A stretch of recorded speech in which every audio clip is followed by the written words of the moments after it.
Welcome to the Woman's Connection. I'm Barrie-Louise Switzen, your moderator. The Woman's Connection is a program about events shaping women's lives and helping one gain authentic power on a personal or professional level. So won't you stay tuned? Welcome. So many people are starting an internet business today. Women more than ever. With me today is a woman by the name of Yao-Hui Huang, who helps entrepreneurs start their businesses.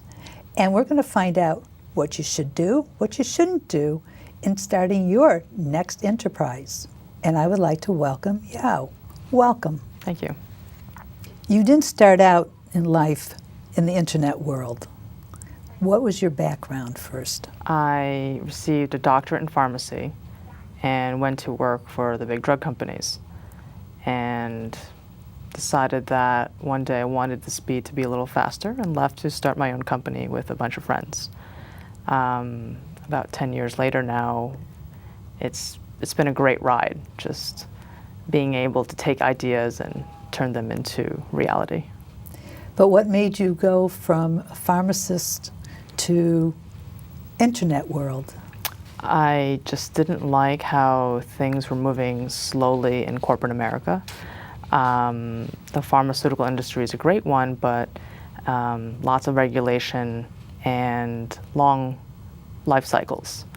The internet is fast, doesn't take a lot of money to start something, and it's a great age right now where the technology has finally gotten to a place where ideas can actually make it move really fast. All right, if you're starting a business, first of all, you have to have an idea. Sure. Then what do? I'll give you my method of coming up with ideas and building businesses. And it's the backwards approach. Go find out what people want, and not people by asking your mother or your daughter or your friends. Find out what large companies want, because they're going to pay for it. Find out what businesses want, what their pains are, and how you can actually solve that. Find a solution, build it, see if it is something that they would want to buy. If the market wants this, build it and sell it. Sounds simple, but it's harder than you think, because otherwise everyone would be doing it. But your goal is not to sell it to a corporation. Your product, yes, you are. Okay. You would want to sell your product to corporations because they have more money. It'd be easier and faster. It's called the B2B business. Other businesses are B2C businesses, in which case maybe fashion, you're building a purse, shoes, dress, maybe it's a cell phone. These are consumer products. In this case, you need to do some market research. You want to see if the concept you have is something that the larger community would want to spend money on. But the bottom line is you have to figure out how to make money. Don't just come up with the idea because it solves something that is a pain to you, but it has to generate revenue. Otherwise, sooner or later, it's not going to last very long. Well, how do you quantify whether or not it's going to make money? I mean, if you've got this idea, right, and you think it's the greatest thing, and you say, okay, I'm going to start a website, I'm going to start a whole internet business, and you find that there is a need for it, how do you get it moved along? Well, first, a lot of what you mentioned was I. I thought, I think, I built. You have to actually figure out what everyone else wants as well. So I'm a big proponent of market research, of asking your core demographic if this is something they want, the features are there, and if so, to launch it. The biggest mistake people have is not funding it properly. You can't start a business with $0. So you should have some money, and you have to figure out how to spend it in the areas of sales, marketing, advertising. These are areas that will help generate more revenue. And the strategy you choose is really important because those three things are actually very different. And it costs different amounts of money to acquire a customer using each of those three methods. So it's difficult speaking in the hypothetical. It might be easier to pick a more specific scenario, but focus on the money, focus on revenue, and everything will be fine. Come up with an idea, and you say, okay, I'm building a website, and this is what it will do, and this is what it will generate. I expect it to, there's my I word again, expect it to generate X number of dollars. Sure. But it's a service where everybody comes to. You're saying no? Well, online businesses tend to sell products, services, perhaps subscription-based. If you're doing it as, say, a publisher, so let's say you are producing content, whether it be video or reading articles, it could be sustained through advertising. Usually those kinds of businesses depend on numbers of eyeballs, numbers of viewers, and you want to figure out how to increase that. So then it's producing the content that your user base would be interested in reading to then try to get more. And as you increase that, you can charge more money for advertising. It tends to be a model that a lot of people think is easy, and they tend to use it as their revenue base. But it does actually require a significant amount of viewers before you make some decent money. Can you give us an example of somebody who went out there and failed and what they could have done better? Or would you rather talk about somebody? That's difficult. I'm gonna put my foot in my mouth, I think. All right, then let's talk about somebody who's started from scratch and built up something besides Facebook. Actually, how about the guys from YouTube? Okay. Just a bunch of young kids who started from an idea, and at the same time, Google Video was around. So battling one of the large giants to compete, and they just produced a better product, drew in more viral interest, and grew the base. Now, granted, they did have investment funding to help support that, which is another aspect to building businesses, right? You can build it from scratch, you can build it with revenue, or you can build it with venture capital. It takes a lot of gumption, a lot of research to get the product out there to begin with. Well, nothing in life is easy, nothing worthwhile at least. It is a lot of work, and that's because no matter how hard you plan, Murphy's Law will always apply. So you just need to know, one, how to avoid pitfalls, two, how to not make so many mistakes that you run out of money, and to be able to seize opportunities when you have them. But above all, make sure you keep a good foundation of team members. That's the make or break that people you surround yourself with. How do you pick somebody to be on your team? Is there somebody in marketing you find, or is there somebody who's going to be a CEO? What is the criteria of somebody that you would pick to start your nucleus? I generally have known the person for a while, so I've experienced their work ethics, how they tend to think. I like people who work hard, who don't complain, and who can think on their own and have innovative ideas. So generally you need someone in the creative area, you need people in the technical, you need marketers, you need salespeople, and you need a visionary. Would you say the visionary is the person who created the whole concept to begin with? Generally the visionary is a CEO and is the person who originally had the idea. All right, But so doesn't mean that person ends up leading forever. he can be moved out too. The company changes and needs change. It may grow beyond just that. Maybe it needs more financial strength or technical strength or sales strength, or it becomes a public company and it's a very different beast. And everybody's became an overnight multimillionaire, even though they worked 24 hours a day for 3 years, 10 years, or whatever. I think that's what everyone thinks about, but that's not what they should work towards. They should work towards building a good, strong company. One of the things that's always intrigued me is how people come up with these incredibly fantastic names. I mean, YouTube, Facebook. Facebook is kind of obvious, but Google and all these others, what do people do to come up with something like this? Sometimes they're just drunk and it comes out. Or you throw letters against the wall like spaghetti and it comes out. But Google's actually a real word. Okay. You know, sometimes it's defining what the business actually does in, you know, in a fun or cute, tongue-in-cheek kind of way. You've come up with an idea. You want to start your business. You've got your team together. Now you need funding. So you either fund it yourself, families and friends and credit cards, and then after that, you start going out and trying to get VC money. What does the VC look for besides down the road they'll get reimbursed? But what do they look for right at that moment in time to invest their money? The first thing they're looking for is you. They're investing in you as a CEO. They're looking at your team and its ability to execute and turn what's on a piece of paper into reality.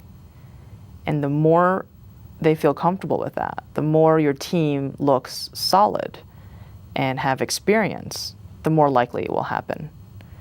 The second thing is how good the business opportunity actually is. Is there opportunity for growth? Is it going to take a large portion of a market? How unique is it? What is the approach? And usually by the time you're talking to a venture capitalist, you have some proof of concept, traction. And also depends on what stage of investment you're looking for. The earlier you are, usually the riskier it is. So they want to see as much as comfort as possible. When they invest, how do you know how to structure the deals so they don't walk away with the big portion of the pie and you're left with the crumbs? Get a good lawyer. Too often I see founders get too emotional at the negotiation table. Get a good lawyer, and he'll take care of you. No, okay. Yeah. Is there anything that they should be aware of, you know, going in, even with the partners that they've started with? What do you mean? Well, do they need to have like a contract going in? You know, okay, I want to start an internet company, and it's the greatest thing since sliced bread. And we bring in another person and another person. And so we've got 4 or 5 people. Is that the time to start with some kind of a basic contract? Yes, absolutely. You're now in a business relationship. You need to have an operating agreement. I assume you guys are all going to get paperwork for your legal entity. So the company should be incorporated. Get a lawyer to do this properly. There are free forms online that you can download, but always have contracts and make sure those contracts are written correctly, and make sure you are giving the right percentage of equity for effort and not just split it equally 4 ways because you all happen to be sitting at the table. That's interesting, for effort. It should be based on what you will be doing. It should be fair. Starting up, how do you justify what's fair? That's the rub. A lot of companies break up this way. Happens every day. And so you better know who you're getting into business with. Can you think of a worst case scenario? Lawsuits, you lose money, but no one's going to die. How do you define an elevator pitch, and how long should it be, and what components should it entail? Well, it depends on what you're doing this elevator pitch for. Okay. So sometimes there are pitch competitions around the city where you get up on stage and you pitch for 5 minutes or so, and there's a judging panel. Other times it's because you're in a networking event and you're trying to explain what you do, and you should try to get that out within a few minutes. In those scenarios, you generally want to be able to explain the business you're in, how it helps the market that you're going after, what the value is to your audience. Let's say it's an investment group and you're pitching to an investor group. So what kind of investment opportunity is it? And why is it different? how you're going to make money and explain it thoroughly. You would kind of want to probably go over the team as well. If you're in a networking setting, generally you just want to be able to explain the business so that you can find a way to collaborate with the person you're talking to, so make it relevant. But brevity is actually quite difficult for a lot of people. And focus, understanding what the business is and how it can relate to someone else in a few sentences. Well, let's say you're talking to somebody who's in his 50s or 60s, and your target audience is 20s. Are they going to get it? You can still explain what your business does. So, YouTube is a video sharing site. That's it. Now, you started the hatchery? Yes. All right. What exactly does the hatchery do? We're a venture collaboration group. We sit between investors and entrepreneurs, and we help build internet companies with a focus on revenue. We want to help companies make money to grow. And you help people find a niche for whatever idea they have? We take companies and we will help build them as a product. We'll help build them through revenue, getting customers, and if needed, find investors. And sometimes we can do this for equity. What would you say has been your most challenging startup that you wondered whether or not it was going to go through? And then how did you make it go through?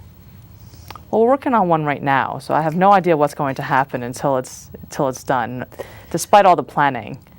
And it's an organization that is providing pro bono services to nonprofits across creative, technology, marketing, PR, all resources, in the effort to raise 6 to 7 figures of funding every month for every organization, and to be able to grow that to more and more of them.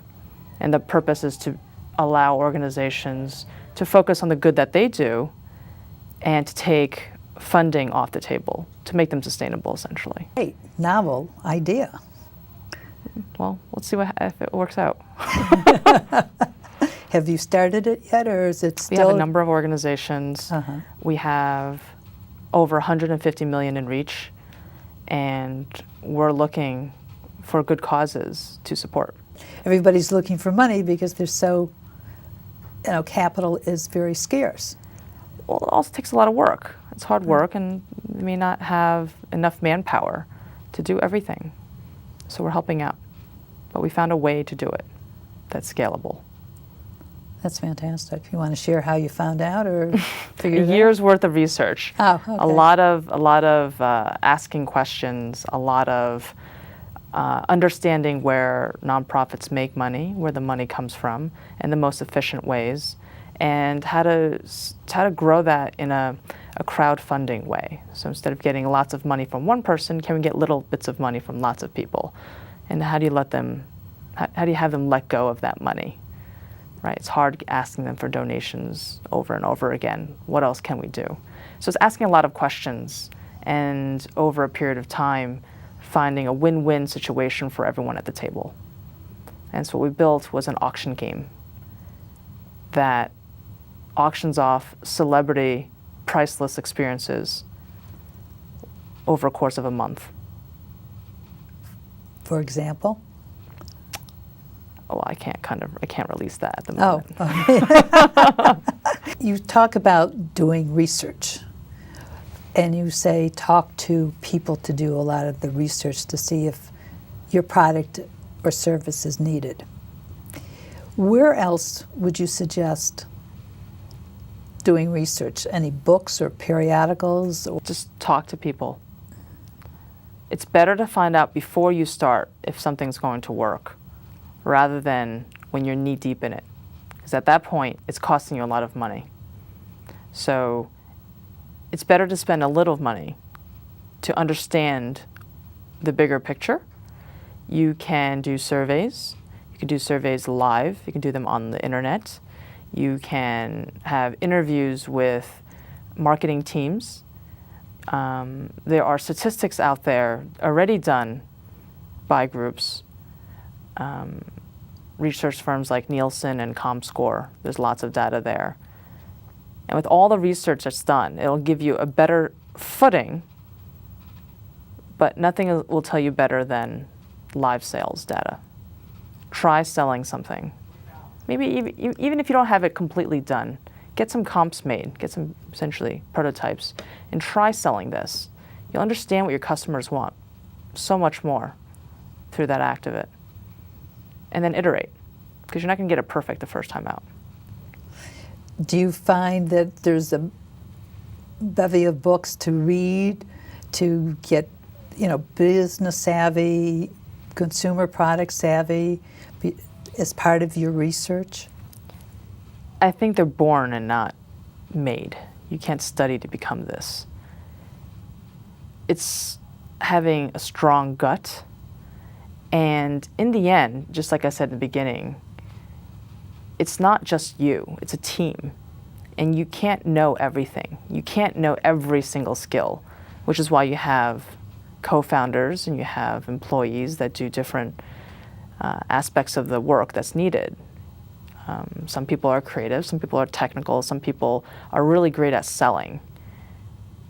And you shouldn't have to read a book to learn all of these things. And it'll take you forever to master all of them anyway. So the best thing is to surround yourself with really talented people and do what you do best and sit in that role. And if you want to be a leader, lead. And at some point you might realize that someone else needs to replace you because they need to carry the torch. And there's nothing wrong with that. How long do you find that founders lead the torch as a general rule before they're either burnt out or they've reached their ceiling? Serial entrepreneurs generally like to try different things every few years anyway. So there's usually some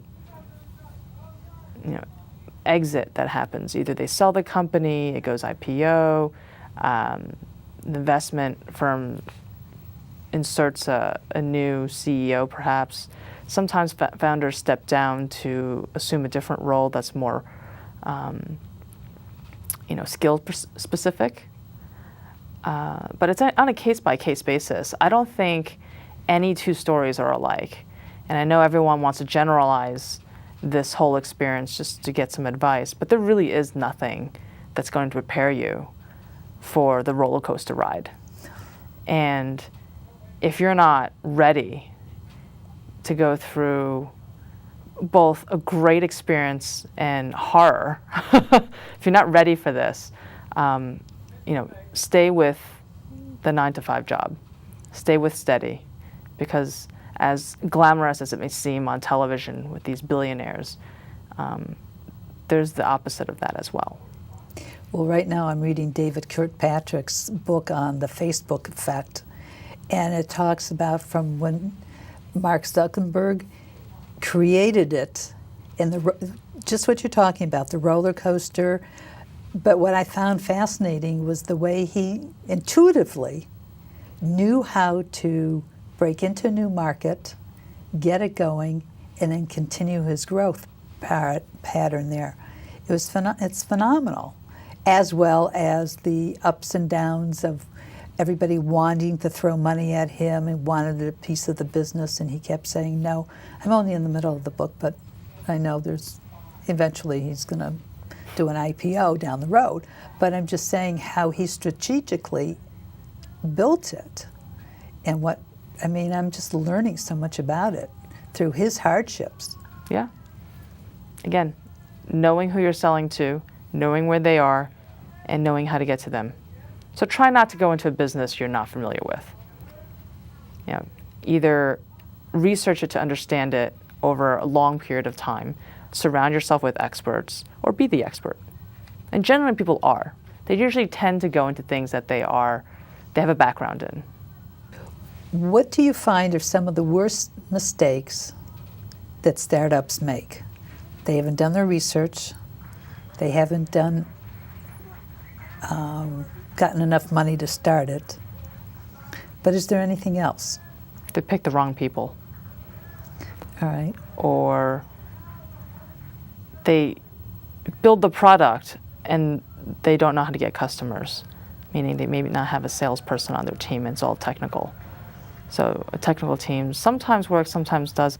What's it like for a woman in a male industry of the internet business? You'll be the only one in the room, pretty much, and that's changing. But it is male-dominated. What's interesting is that the internet's changed in the last decade or so. A lot of foundational work has been built. It's easy to find people to build things, and the role of marketing and PR has now become more dominant. And I see that as a great opportunity for women who may excel there a lot more. And with the recession that just came through, a lot of retail businesses were hurt, and there was this upsurge in women technology companies focused on fashion, on retail, on new ways of marketing, on lead generation. And we're finding more and more women founders that are filling the space. And it's amazing. And it's great to also be supported by a women angel network in New York that solely funds women-led businesses. If you are a business that is seeking investment funding, you need to show and prove that there is growth potential in the business, that there is room for the investor to make a return, and for you to be sustainable as well, which is the whole purpose of seeking investment funding and not a loan. Investment funding is better than a loan. Sometimes yes, sometimes no. Depending on the terms? Well, you just gained a new wife. There comes responsibilities and demands. A loan may be difficult to get if you don't have the right paperwork, but you pay it back with interest and you're done. It's very simple. You have, with an investor, they may sit on your board. They now own a piece of your company. And if you're not careful, you may give up more than you intended. And when it's all said and done, you may not be the majority owner. So it is very feasible to sell a company and the original founder may not make as much as they thought they were. That's not good. That's where you need a good attorney. You got to pay attention. The key, pay attention. Pay attention. Have a good lawyer. Don't be cheap on the lawyer. What is a good amount of money to accumulate to start the business? In the internet, these days, you can pretty much build something for about $30,000 to $50,000. And you may want to have, say, $100,000 just to have some extras for marketing and sales, PR even. But you better have the team members in place who can actually do things and not just delegate. At least for the initial founding team, for the first few months, it's all you guys. So it'd be good if you had someone on the team who was good in sales, marketing, PR, one of them, all of them. Someone maybe who knows how to code and do development. Maybe you want some people who have access to large accounts and can help close. It depends on the project you're working on. How do you find a venture capitalist? You go out there and you meet them. There's websites for all of them. They go out to events, and over time, just like with anything else, you get to know them. Or you can call me. That's easy. I like that. One-stop shop. There you go. What about the marketing aspect? There's so many ways now to market so much more efficiently online. You can do search engine optimization to drive traffic through search engines. You can buy that ad space through Google, through banners. You can use affiliate marketing, which is really interesting, where you pay for the leads specifically, which is very cost effective, but you have to be careful to understand what you're doing. You may want to build call centers. Maybe you want to do a sales force, or be more sophisticated and try business development, which is landing larger deals that pay more money but does take more time. So you generally want to balance that with something a little bit more short term. But the options are great, and especially in the last 5 years or so with social media, you can hyper-target the people you're looking for through Facebook, through Twitter, through other social networks. And there are professional methods of doing this as well, beyond just the fun and games that most people use to share photos. Well, it must be in the 90s. We had New York New Media, and everybody was scrambling with the internet. And the bubble burst, so things changed. How is the New York tech scene these days? We've been involved in building the scene in the last 5 years and seen huge shifts. Initially, it was a lot of people holding back resources, contacts, and we really tried to open up those channels between universities, organizations, nonprofits, associations, government, consulates, investment groups, and create a world where there's a lot more collaboration. And we really tried to be the glue within this ecosystem. And in 2011, it is vibrant, there is money flowing, people are sharing, there are incubators popping up. It is exciting times, and there's companies flowing left and right.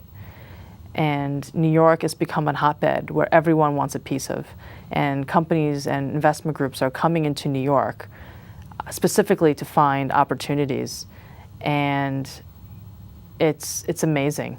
And I hope it continues to flourish. Is it different? I mean, has everything shifted to New York versus the No, West California is still larger. There's still more investors. They have a lot more developers. The ecosystem is very different. I think New York offers a lot of great resources and opportunities as well. I think there are a lot more industries and headquarters here. It's a bigger city. There's a lot more diversity in sectors, people, interests. I think that there are talent here as well. It's a hotbed for fashion, finance, media, advertising, and that's where revenue exists. But there are still things that if you really wanted to start specific companies, that California would still be better. But, you know, for someone who's lived here for my entire life, can't leave New York. I remember when we had the first internet cycle, as I'm calling it. And one woman I met, she said, "This is the first time I ever felt equal with a man." And she was in the game business. Do you find that still true today? That a woman is very much on the equal sharing? I mean, we're not in 1960s anymore. People have made great strides for us today. I think we create the opportunities ourselves. And I do feel that we're on equal footing. I do feel that things are fair. I mean, I'm a women minority leading businesses. It's would have been unheard of. And usually the only one in a room or standing in front of a room. No one is knocking me down and no one is looking at me funny. It's completely acceptable. Going forward, what would you like to see happen in the internet world?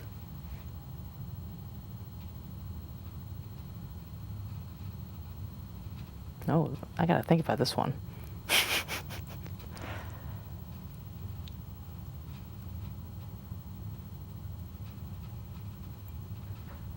Okay, I know. I would like to see a world where everyone gets it, where everyone is connected and they know how to use the internet, the mobile devices, and allow innovation to skip steps and advance at even faster speeds than we are now. Because I believe we're limited by those who have not fully adopted. When you say those who've not fully adopted, is there a certain age group, a certain segment of the population that hasn't adopted? I think people may generally want to call the older generation the ones who have not, but that's not always true. In fact, one of the fastest growing groups are those 50 plus. So it's not so much age as it is mindset, because there are societies that are moving faster than us, and they have the full entire demographic as well. What society is moving faster than us? Japan, Asia, pick your country. Everyone is doing mobile commerce. Korea.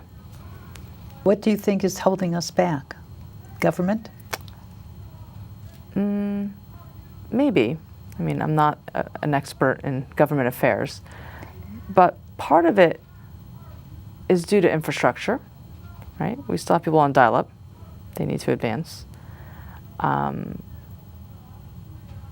Others just don't want to. They don't want to move forward. They have what they have, and there's no reason to, try something new. We have a lot more options.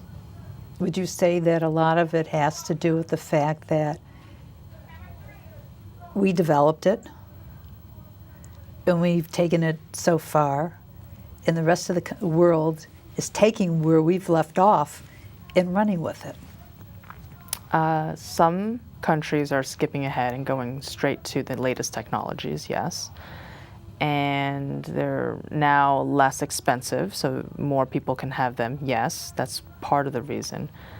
But then there are entire societies that completely embrace it and love it and think it's cool. And that might be a cultural thing, perhaps. But there are people who just do not want to try and do not want to learn. And there are entire industries that do not want to move because they don't want to lose their jobs, or they don't see the need to do anything different. What industries don't want to move or move ahead? There's a few that have missed the boat. The music industry, for example, didn't want to move, and so a computer company ate their cake, right? Apple. Right? Apple invented the iTunes, and now over 50% of music sales is running through iTunes. That was something that the music industry should have created. It requires innovation, and I think we're at an age where you cannot stand still. Things are changing, and not every group and organization wants to embrace that. Maybe they're just not designed to do that. Maybe everybody's so concerned about covering themselves that they're afraid to move forward. People are concerned more about their jobs than they are of creating something new and trying. I used to work in corporate America, and a lot of it was you don't rock the boat. And so consequently, because you don't rock the boat, and nobody's ever done this before, everything becomes stagnant. And you give up after a while. Which is why you have startups, right? Who are a lot more they're more risk takers. They try new things. They're more nimble. And we build these so that larger companies can acquire us. Well, I was just thinking, the fact that corporations, when you started out in life, you started a job and you died at your job. Now, today, people can have like 10 different careers. Sure. Before they even hit 60. Things have just evolved, and I think there's more opportunities and people aren't as stagnant as they used to be. I think they're realizing that. Yeah. And I think the recession really shocked everyone. Young people were taking computer science in class, and that's when everything started moving and developing, where people said, okay, I can't get a job, or I don't want a 9-to-5 job. I'll do a 24-hour job and build my own company. And things just kind of started. I think the internet created a lot more opportunities for developers and creatives, because at least now it costs less, and then it was a skill that they had, so they saw opportunities, new frontiers, let's say. But I think entrepreneurship as a whole has always been around, and people have always wanted to do it. And I think it's very American, and that actually is not found everywhere. I'll tell you that. Closing moments of the show. What would you like to leave the audience with? It may sound scary, and I know you all want to try it. you will not have a better experience than trying to start a business. And every lesson you learn, you will take with you, and you will not regret it.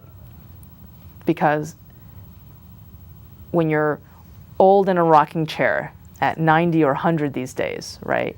You look back at your life and it will become a moment of the things that you've done, the successes you've had, and the failures and memories that you take with you. And I'm a big proponent of, live, experience, and try, because you only have one shot. Yao, thank you so much for joining me. It's been wonderful listening to you and finding out so many different things about starting an internet business. Thanks. And thank you for joining us. If you have any questions for Yao, please write us here at the Women's Connection, or you can catch her at the Hatchery. Look forward to hearing from you. Take care.